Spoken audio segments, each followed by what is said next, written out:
ഞാനവിടെ എത്തുമ്പോഴേക്കും മാഷ് പോയി കഴിഞ്ഞു. ഓ, അപ്പോ അന്ന് അവിടെ വന്ന് രഘുവേട്ടനെയൊക്കെ കണ്ടിരുന്നോ? ആ, എല്ലാരും കണ്ടിരുന്നു. മാഷിനെ ഒന്ന് കാണാൻ പറ്റഞ്ഞുണ്ടാ ഇപ്പൊ വന്ന്. അല്ല, നിങ്ങൾക്ക് എന്താ സംഭവിച്ചത്? എന്തോ ഒരു വയ്യായിക പോലെ. അതെ, ഒരു ആക്സിഡന്റ് പറ്റിയത്. ഇപ്പം റെഡിയായി വരുന്നുണ്ട്. ആദിത്യൻ അകത്തേക്ക് വാ. എന്തായാലും അച്ഛനെ കണ്ടിട്ടല്ലേ പോവുള്ളൂ. മാഷിനെ ഒന്ന് അത്യാവശ്യമായിട്ട് കാണേണ്ട കാര്യം ഉണ്ടായിരുന്നു. അദ്ദേഹം വരുന്നവരെ ഞാൻ എന്റെ വണ്ടിയിലിരിക്കാം. അതെന്താ, നിങ്ങൾ ഞങ്ങളുടെ വീട്ടിലേക്ക് കയറില്ലേ? അയ്യോ, അതുകൊണ്ടല്ല. ഇരിക്കാനൊക്കെ കുറച്ച് ബുദ്ധിമുട്ടുകളുണ്ട്. എന്റെ വണ്ടിയിൽ എനിക്ക് ഇരിക്കാൻ പാകത്തിന് സീറ്റ് സെറ്റ് ചെയ്ത് വെച്ചിരിക്കുക. അതുകൊണ്ടാ വണ്ടിയിൽ ഇരുന്നോളാന്ന് പറഞ്ഞേ.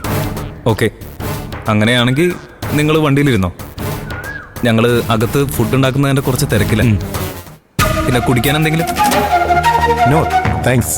ആ ശരി ശരി. എന്നാ ശബരേട്ടാ, അകത്ത് കുറച്ച് പണിയുണ്ട്. വാ, വന്നേ. ശരി.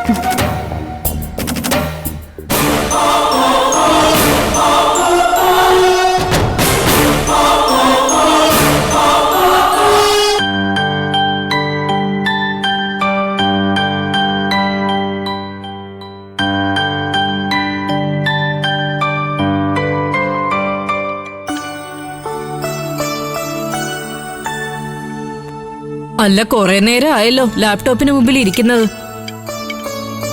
കമ്പനി കാര്യങ്ങൾ എന്തെങ്കിലും ചെക്ക് ചെയ്യുവാണോ? ഏയ്, ഞാനൊരു മാട്രിമോണി സൈറ്റിൽ രജിസ്റ്റർ ചെയ്തായിരുന്നു. അതൊന്ന് കയറി നോക്കിയതാ. 100 കണക്കിന് വിവാഹാലോചനകൾ വന്നു കിടപ്പുണ്ട് മക്കളെ. ആർക്ക്? കല്യാണം കഴിക്കാൻ ആഗ്രഹമുള്ളവർക്ക്, അല്ലാതെ ആർക്ക്?